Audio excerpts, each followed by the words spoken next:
సీమోను అంటే పేతురును అందరిని ఏమన్నాడంట, నా వెంబడి రండి అనగానే వాళ్ళు తమ వలలు విడిచి యేసుని వెంబడించారు.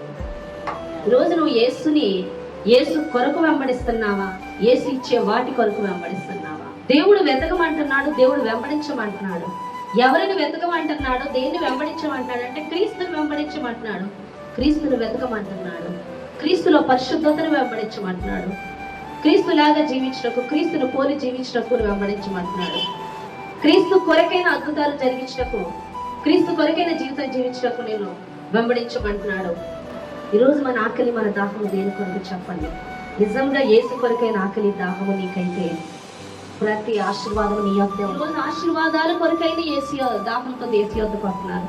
ఇదిగో నేను ప్రార్థన చేయకపోతే శాతాన్ని వెంబడించేస్తుందేమో, నా యొక్క పనుల్లో ఆశీర్వాదం ఉండదేమో అన్న ప్రార్థన ఉంటుంది, అన్న వాక్యం చదువుతుంటుంది. కానీ కొరకే నీ ఆకలి, నీ దాహము కలిగి ఉన్నావా అని దేవుడు మాట్లాడు.